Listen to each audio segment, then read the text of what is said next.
There is a ton of innovation happening in the fintech space in Southeast Asia, and we wanted to find out more about it. And that's why we wanted to come to the Singapore FinTech Festival in 2024, so we could learn and experience all of these innovative products and services that are being developed here. We spoke to startups, we spoke to governments, we spoke to government agencies, we spoke to incumbent insurers, we spoke to finance companies and fintechs, so that you could learn more about what's happening in this dynamic space in Asia and in Southeast Asia. Let's go. Before we jump in, let's thank the sponsor of this episode, Dr. Tech. Dr. Tech can help you build your e-commerce store and start selling quickly online and on social media in just a few days. And Dr. Tech stores are gorgeous, modern, and responsive. They are fully customizable and simple to use. Dr. Tech stores have hundreds of included optimizations that will help you sell more online, and a support team that can answer all of your questions. With Dr. Tech, there are no hidden costs, no commissions on sales, no add-ons to buy. Everything is included in one simple subscription. So go to hello.dr.tech/ATP to get a free trial and start building your store. You can find the link in the description below. Also, Dr. Tech is offering a special deal to the listeners of the Asia Tech podcast. After your free trial, you can get your first full month for only $1.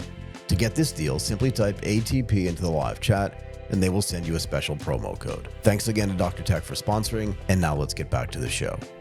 Hi, my name is Michael Waitze. Please tell me your name, your company name, and your position inside the company. Hi, good afternoon. I'm Casey Reddy, founder and chief architect of Rubix Blockchain. It's very nice to meet you. So Rubix Blockchain, we're here at the Singapore FinTech Festival, and we're trying to find some of the most innovative companies. We want to know what's the most innovative thing you're working on right now. We're just trying to find a way of disrupting the way the whole backends work for global commerce. We've seen, I think, a lot of innovation around front ends in the last 2 decades, which is the reason why we think the productivity is missing. We're going to find a way to unlock that by changing the backends in multiple areas, multiple verticals, using blockchain. Do you want to give me one of those areas, the one thing that you're flipping around backwards to make transactions less expensive for people to do? Yeah, sure. And I think you look at payments, you look at capital markets, there's a lot of innovation.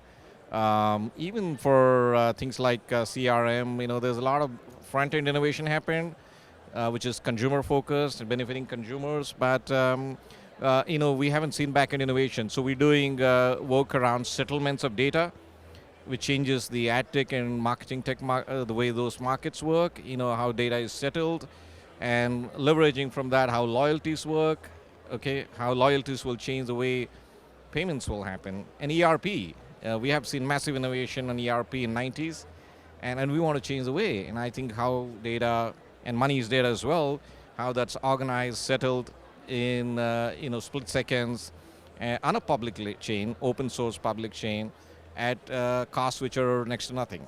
Michael, I'm Paul Harrapin. I'm the Chief Revenue Officer for Asia Pacific for Stripe. Thank you very much for doing this. Tell me, what is the most innovative thing you're working on at Stripe right now? Oh, you're trying to get me to narrow down. It's really hard. Look, I'll go through a couple of things. One, I think our suite of software, what we call our revenue and financial automation software, because it's becoming independent of Stripe payments. So any customer can use it, whether they're only using Stripe and someone else, or not even using Stripe. And that incorporates what goes on around the subscription economy. So Stripe billing, invoicing, tax across 100 countries, data, and so on, financial reconciliation, software management, and so on. So that's a really important piece. One of the other areas that is related to cross-border, which is really relevant to Asia and customers growing and expanding globally, is something that we call adaptive pricing, which means if I'm in Singapore trying to book a hotel in Thailand, I don't get a price that's not really a price. I get presented with a Thai price and a Singapore dollar price, and that Singapore dollar price is the price. And so I can choose to pay in my local currency as well. And that's driving a lot of uplift and conversion and extra revenue for our customers. It also removes some FX risk as well. Totally removes FX risk on both the customer side, because they don't turn up and pay in baht and then see the translation. They pay at the time. They can choose to pay however they want. So it's good for the consumer. It's good for the hotel as well, because they get a much higher uplift. So there's a couple of things. If you've got another hour, I'll take you through a whole range more, but there's a couple of good things. We'll have you back on the show for a longer conversation. Paul, that was awesome. Thank you so much for your time. My name is Joe Lu, co-founder, CEO, chief travel nerd, and hustler in Singapore, called company called Heymax.ai. And we give customers free trips every year by allowing brands to connect with customers on our platform, issuing a universal travel currency called Max Miles that we run to give customer miles for every interaction, every delightful moment the customer has with the brands. So tell me, is this a tokenized thing? And if it is, like, what is the most innovative thing you want people to know about Heymax.ai that you didn't already say? Actually, it has nothing to do with tokenization. This is a traditional loyalty currency taken to the next level. So the traditional part is, hey, you can redeem for trips, flights, airline, hotel. We actually have 29 airlines and hotels, global brands already connected with our miles currency, 1-to-1 transfer ratio, no expiration. The most innovative thing is not only the transferability, but the fact that we've taken the traditional online marketing to the next level, where instead of Facebook, Google, where you get marketed to, you get advertised to, you don't get anything back, right, as a customer. That's why we're like, why do I see more ads, right? In our platform, you only get advertised to when you get paid in miles. So you get your free trip by being advertised to, by interacting with your favorite brand. These are like Apple, Amazon, Shopee, Lazada, your top brands in Singapore. They're all on our platform, 500 of them. I love it. Okay, Joe, thank you so much for doing this. I really appreciate it. Thank you. Hi, I'm Jeanette Chia. I'm the CEO and co-founder of HEX. We're an education company from Melbourne, Australia. Very nice to meet you. Hi, I'm Jacqueline Benstead. I'm currently based in Ho Chi Minh City, and I'm the co-founder for new markets for HEX. I love it. Okay, can you tell us the most innovative thing you're working on right now? What is the one thing you want the rest of the world to know about HEX? So HEX is working on what we're going to call a neo-university, which is essentially like if you take the concept of a neo-bank that took away the physical branches, had an online direct relationship with their customers, but still had the credibility and trust of banking. We're doing the same but for education. So if you think about what's going on in tertiary, we want to build the next generation of tertiary education in the form of a neo-university. So how do you build trust? I was having this conversation with somebody earlier, right? In the old days, you'd go and look at this big university, they'd have all this ivy and all this stone and stuff, you'd feel like this is really solid. But now we're not doing that. Same thing with banks, same thing with insurance companies. How do you do this in the education space? It's really a sector that moves at the speed of trust. And we have been around since 2017, so we've been slowly building that trust over years. What we've actually found is it's a combination of finding the big halo brands that you can partner with and kind of give you that credibility to start with. And then slowly over time, your alumni outcomes speak for itself. So I think it's the same kind of thing with fintechs, as like many of them either fall over due to lack of trust or they kind of struggle with that. Same with education. We're going to see a lot of the new ed tech firms really struggle to prove out the outcomes that they've been promising, but we've got that and we can stand behind it. I love it. Can you talk a little bit about what's happening in Vietnam in this space? Yeah, Vietnam's an incredibly exciting place to be at the moment. It's a young population that's come through. They've been learning English since a really young age. They've had access to internet from a really young age. There's an amazing education sector. The Australian university sector has a wonderful reputation for education. And it's just a great place to be. So Ho Chi Minh City is, yeah, and the food's good too. So yeah. Awesome. Jacqueline, Jeanette, thank you both for doing this. I really appreciate your time. What's your name, what's your company name, and what's your position inside the company? Okay, my name is Kotaro Takashi. I'm CEO from Sustainable Lab. Yeah. So, and what we do? And what is the most innovative thing you're working on right now? Okay, try to encourage the local SMEs to be aware of the importance of ESG management. Yep. And how are you encouraging them to do ESG management? Particularly in Japan, it's a very geographically large country. There are like 1 million SMEs in Japan. How do you address all of them to try to attract them into the ESG space? Yeah, very good question. Yeah, we still try to figure out and also try to do something. So what we have been working with the multiple regional banks, like from the north to the south right now, and to encourage their local lenders, the local SME lenders, to start using our solution, which is kind of creating the non-financial report, as well as they have supposed to create the financial report every year. So just like the same way. So yeah, So you're trying to take the financial reporting mechanism that they use, the thing that they understand, and then trying to add in the ESG reporting, so it does as a non-financial part of it, so it feels like the same activity, but actually has different data output. Yes, yeah, that's right. And also, every SME owners, right, they want to be valued more higher, of course, Yeah. So currently, the corporate evaluation methodology is not only coming from the financial factors, right? So non-financial factors are kind of a huge part, right? It's going to be more huge. So that's the kind of education and the, the key message that we try to deliver throughout the partnership with the local banks. Yeah. That is perfect. Thank you so much for your time. I really appreciate it. I'm Andy. I'm from Atome Financial, and I'm the Chief Commercial Officer. It's nice to see you again. Nice to see you again, too. Andy, tell me the most innovative thing that you're working on today. Sure. So right now, we are very, very keen on scaling partnerships through, obviously, the newfangled thing, generative AI. So we have put that into implementation for some of our test-bed customers. So we are looking to grow that, exponentially in the next 3 to 6 months. Can you tell me where generative AI fits into this idea of partnerships? I think it helps sell better or distribute better or help our customer grow better their wealth and access to financial products in a fast and efficient and cost-efficient manner. Andy, thank you so much for your time. I really appreciate it. Thank you. My name is Naveed Weldon. We are from FlexM, and I'm the CEO and the co-founder of FlexM. Yeah. Awesome. So we are here at the Singapore FinTech Festival 2024. We're trying to ask companies, what is the most innovative thing you're working on right now? So we are working on AI-based RegTech solution. It's a different kind of RegTech where we are putting all the customers into a 360-degree view. What is missing today in compliance in RegTech is basically, if you see go around, you have various compliance RegTech solutions, but they're isolated in the sense that everybody gives one type of check. And when you do have one type of checks in compliance, you're not able to make a holistic decision on the customer. So what we provide is a 360-degree view of a customer. We are trying to create something called an AML score. You have a credit score, right? And that takes into consideration all your credit parameters, right, across various institutions. And that is missing for compliance. So that's what we're trying to raise. That is awesome. Thank you so much for your time, Naveed. Thank you so much. I'm Kutlay Kumbi. I am the CTO and co-founder of Rently. We are doing financial products for rental spaces in Singapore and Dubai and Hong Kong. Okay, what is the most innovative thing you're working on right now? What's the one thing you want to tell me that you want the rest of the world to know about? So you are a tech podcast, so I want to talk about a bit of tech. So when you are applying for one of our products, which is Rently Care deposit financing, you have to fill a huge form, right, about your rental contract, about how much the rent is, or like blah blah, about like landlord name.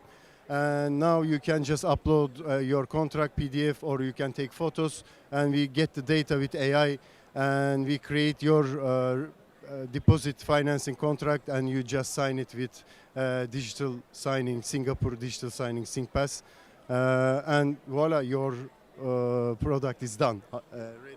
Do you want to talk about the significance of using SingPass as a way to identify people? So like it's one of the most problematic things in Singapore. People cannot be real. Surprisingly, it's not like that in Europe, but like here is a lot of scams. So when we identify people with SingPass ID, it's digital identity. So people cannot be fake. So we know that they are real. And like we run a lot of KYC, AML checks, credit score checks, and digital identity checks in different databases in the world. Awesome. Kutlay, thank you so much for your time. I really appreciate it. Thanks for sharing. Hi, my name is Sammy. I'm co-founder and CEO of Blade Labs. Okay, Sammy, what is the most innovative thing that you are working on at Blade Labs? Yeah. Well, I think it's self-explanatory. We're the world's first embedded Islamic finance platform. What we do is we basically provide Sharia compliance to existing Islamic financial institutions, or we can convert conventional financing into Sharia compliant financing. Can you give me like one example of Sharia law that you need to, where embedded finance works, and how it's different from non-Sharia law? Yeah, so traditional financing, if I want to lend you money, I'll lend you money and I collect interest. In Islamic finance, interest is not allowed. So what I need to do is I actually need to, for one type of specific financial contract, I need to purchase a commodity, I need to sell it to you at a profit basically, and deferred payment. So there's an overlay of compliance that is involved. We use smart contracts, we use blockchain, we use AI technology to make sure that essentially the money is clean. And so other than the regulatory component, there's actually an Islamic component. Now, once the money is clean in an Islamic way, then the Islamic institutions are very comfortable that their money is going where it's supposed to. The users are very comfortable that they're getting money in an Islamic way, and so it basically unlocks the flow of funds. That is perfect. Thank you so much for your time. That is actually really innovative. Ritvik Ghosh. I'm the CEO and co-founder of Seedflex. It's very nice to have you here. Tell me, Ritvik, what is the most innovative thing you're working on right now? We're trying to merge payments and credit in the context of cashless commerce, where they're one and the same. Your credit based on payments, repayment based on payments. Why is building this so important? First of all, it doesn't exist. And secondly, the small businesses have been asking for it for years. So it's about time that we just get it out there. Awesome. Thank you so much for your time today. Hi, Michael. I'm Vân Anh. I'm the co-founder of Klaara, an AI platform. It's very nice to meet you. So tell me, we're at the Singapore FinTech Festival. What is the most innovative thing you're working on right now? So we have been working on AI since 2017, and now what we try to do is to bring the modular AIs to empower organizations so they can free up experts and their time. And we plan to keep the human in the loop. So AI is just an accelerated or a superhuman. Have you found that the interest in what you're doing has accelerated since the release of ChatGPT? Well, we integrate some of the ChatGPTs, but we have our own angle. I think people make some confusions about what ChatGPT can do and what the other angles can do. So I think it's a whole ecosystem that makes it really powerful and working so well to help us as a human to be supercharged. I love it. Thank you so much. My name is Pratyush Prasanna. My company is Flip. We are a fintech based out of Indonesia, and I'm the CEO. Awesome. Tell me, what is the most innovative thing you and Flip are working on right now? We are working on providing the best and the fairest financial services to our users, both users and consumers and merchants in Indonesia. And tell me why you believe that fair financial products are great for everybody. The reason for that is that majority of Indonesian users deserve better financial products, which is only to cater to the top end. We want to make sure it's available for everyone and at a price that they can afford. That's why we think it's important. Awesome. Thank you so much for your time. Hi, Michael. I'm Stefan. I'm the CEO for Europe and Africa, and I'm the Chief Investment Officer for Bolttech. Awesome. So tell me, Stefan, what is the most innovative thing you're working on right now? So we are playing in the space of embedded insurance. Yep.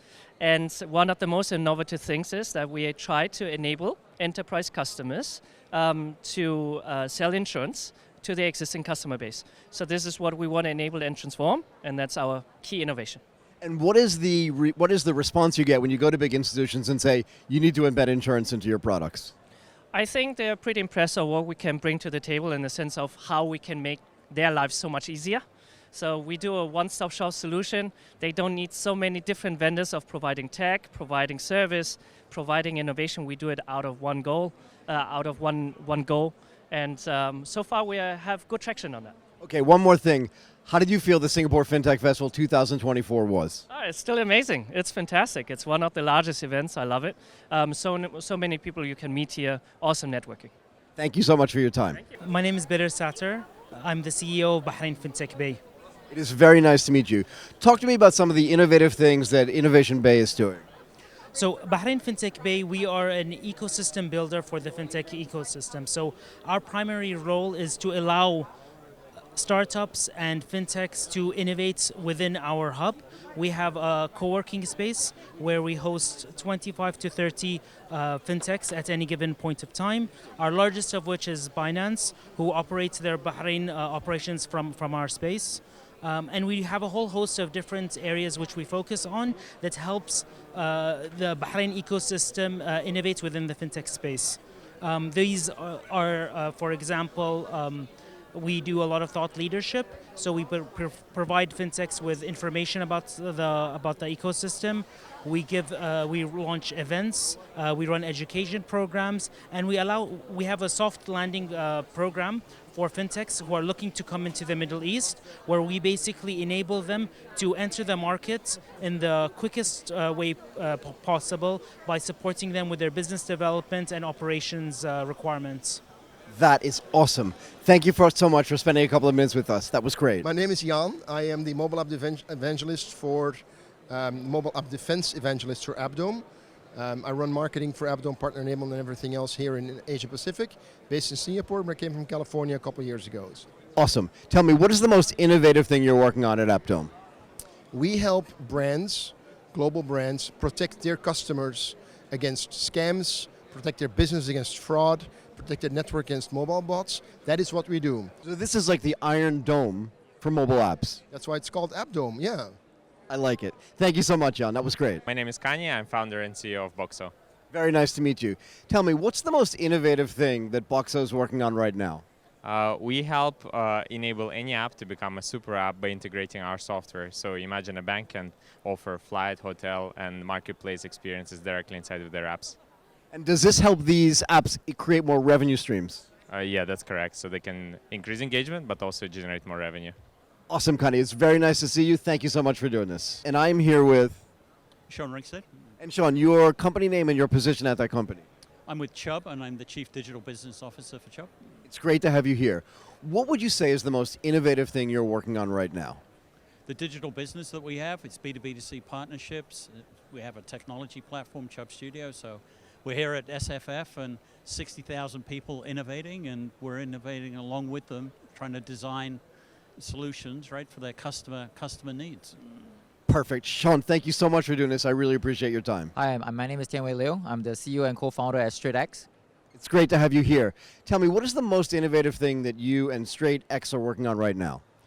We are the payment player that's using real-world application of stablecoin for cross-border payment application with Alipay and Grab right now. And how is that going? The product just went live, so users of Alipay Plus wallets can now scan and pay offline at all Grab merchants in Singapore and simply pay without knowing that they're actually using stablecoin for every single transaction. Wow, that's amazing. Thank you so much for doing it. That's really innovative. I'm JC, I'm from Alibaba Cloud, and I'm a solution architect over here. Yeah. Thank you very much. So tell me, at Alibaba Cloud, what's the most innovative thing you're working on right now? I think today, I think we are all talking about AI, right? So I think one of the showcase that we have over here is actually regarding deepfake technologies and how we actually use artificial intelligence to actually detect deepfake, and then after use deepfake to further detect deepfake. I think that's where we are further iterating the models as well, and it's all part of our AI journey over here as well. Yeah. That is really awesome. Thank you very much for your time. Thank you so much, yeah. Thank you so much for watching this entire video. We really appreciate your participation. The one thing we learned at SFF 2024 was that innovation never dies. It's continuing always. We want to see you back at SFF 2025. Watch and subscribe to the Asia Tech Podcast. See you later.